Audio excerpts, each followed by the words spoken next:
John Adams was born into the hard-working soil of New England on October 30th, 1735. In the small farming town of Braintree, Massachusetts, a place of meeting houses, schoolrooms, and the stubborn rhythms of colonial life.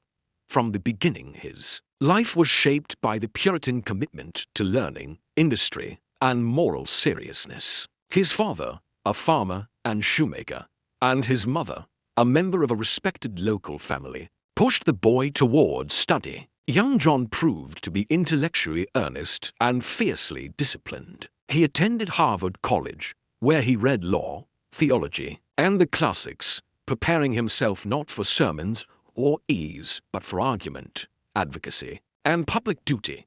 It was during these years that he developed a precise, sometimes severe mind, one that measured ideas as tools to be tested in the marketplace of public affairs. He married Abigail Smith in 1764, beginning a partnership that would be among the most powerful and sustained intellectual marriages in American history. Abigail was not simply a devoted spouse. She was a correspondent, advisor, and conscience, who kept John anchored to personal warmth even as he wrestled with public turbulence. Their letters over decades would become a window into the moral and political life of the young republic. Adams's career as a lawyer brought him face to face with the most urgent questions of justice in a tense colonial society. In 1770, when British soldiers fired on a Boston crowd in what would be remembered as the Boston Massacre, Adams made a decision that revealed the core of his character. He agreed to defend the accused soldiers. In doing so, he risked his popularity and reputation, because the passions of the city ran high. Yet Adams believed in the rule of law and the right to a fair trial. He defended the soldiers with eloquence and integrity, and several were acquitted. That act became an early demonstration of his commitment to principle over expediency. As colonial grievances multiplied, taxation without representation, writs of assistance, and a growing sense that the imperial compact had been breached, Adams emerged as an able, clear-thinking advocate for American rights. He was chosen as a delegate to the Continental Congress, where his voice was measured. Republican in temper and persuasive in counsel, he was not a showman. He was a builder of constitutional habits.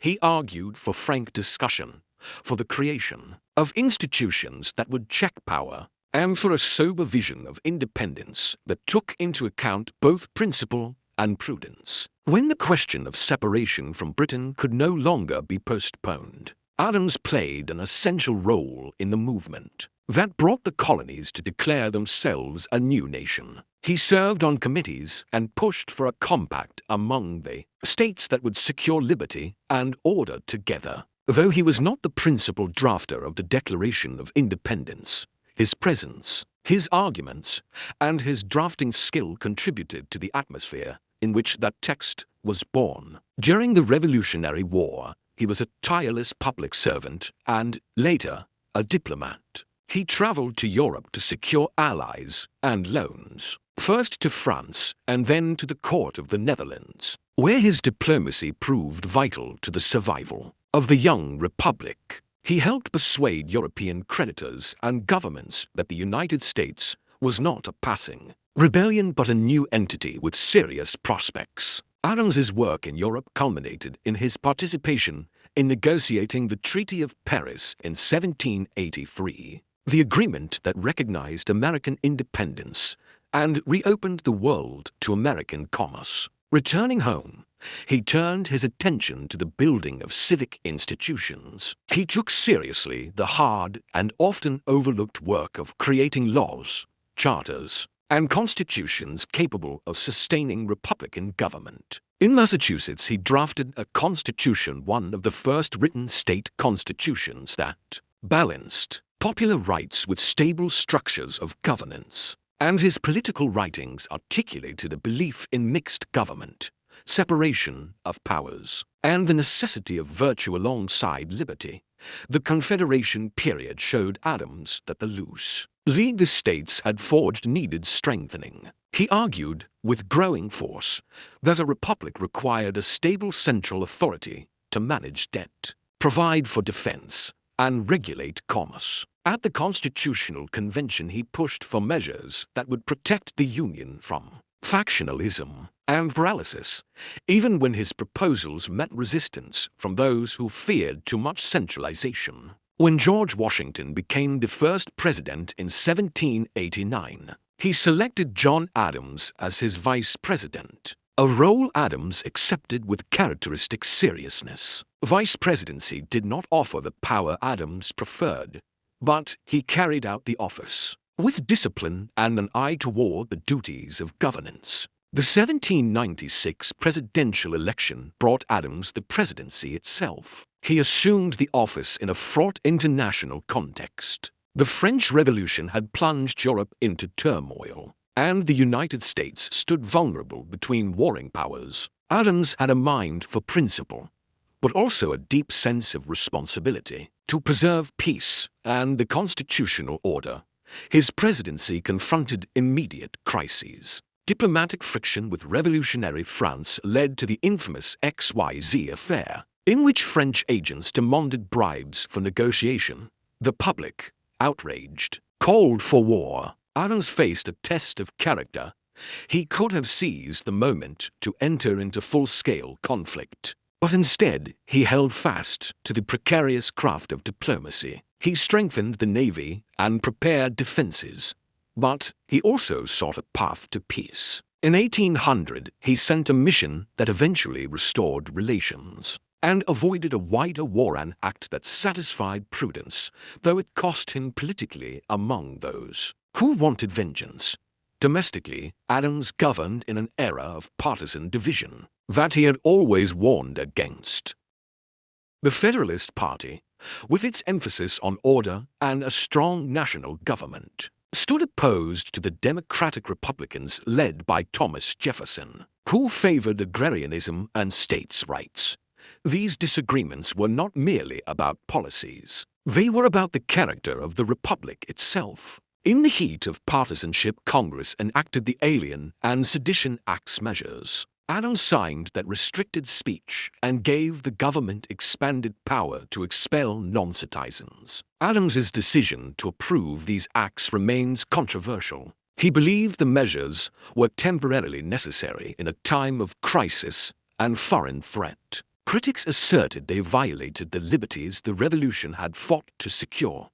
The history of those laws remains a complicated moral ledger in Adams's record. Adams's judicial appointments, however, left a long constitutional imprint. In the closing days of his administration, he signed commissions under the Judiciary Act that established new federal judgeships, an attempt to shape the courts before a rival party took power. One of his appointments, John Marshall, would go on as Chief Justice to architect a constitutional order that balanced federal power and set principles of judicial review that still guide the United States. The election of 1800, bitter, divisive, and historic, saw Adams defeated by Thomas Jefferson. Rather than clinging to power or fomenting unrest, Adams accepted the verdict. His peaceful transfer of authority was a test and a triumph for the American experiment, demonstrating that the young republic could change its leaders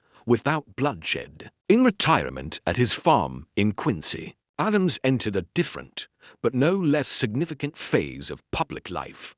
He cultivated his land, raised his family, and turned again to letters. It was in retirement that a remarkable friendship was rekindled. Adams and Thomas Jefferson, political rivals throughout their public careers, resumed a long correspondence that would extend for years. Their letters covered politics, philosophy, and the state of the nation, and they are among the most illuminating documents of the founding era. John and Abigail's exchange of letters, too, continued. Abigail's counsel remained a moral compass, and their shared reflections on virtue, governance, and family formed a living philosophy. When he watched his eldest son, John Quincy Adams, rise through public office to become president in 1825, The aging Adams saw in his progeny the continuation of public service across generations. His final days were touched by a poetic coincidence. On July 4, 1826, the 50th anniversary of the Declaration of Independence, two of the Republic's great architects died within hours of one another. Thomas Jefferson and John Adams.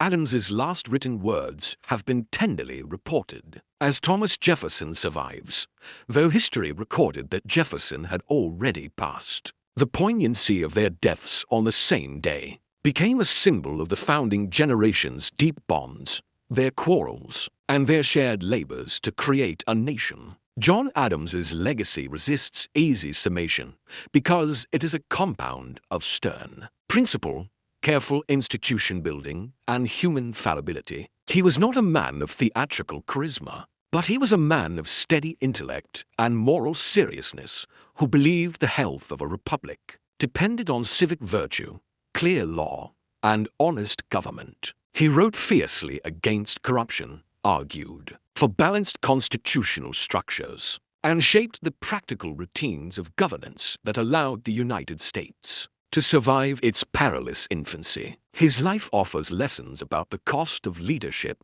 and the fragility of liberty. He knew that the survival of a free people required more than rhetoric. It required the deliberate construction of practices and institutions that could channel ambition into public good. He knew too that the hazards of faction, foreign entanglement, and unrestrained passion could undo nations as surely as armies could. Yet he also knew that law without principle or power, without restraint, would fail a free people.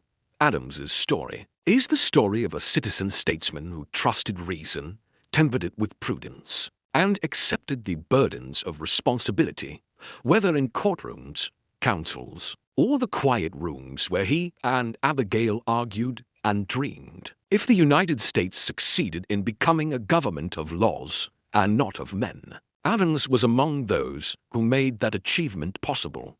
His writings, his institutional acts, and his lifelong insistence that liberty be joined to order secure him a place among the architects of the American experiment. In narrative and in memory, he remains a reminder that the work of founding a nation is not the work of heroics alone, but of patient discipline, sacrifice, and constitutional craftsmanship.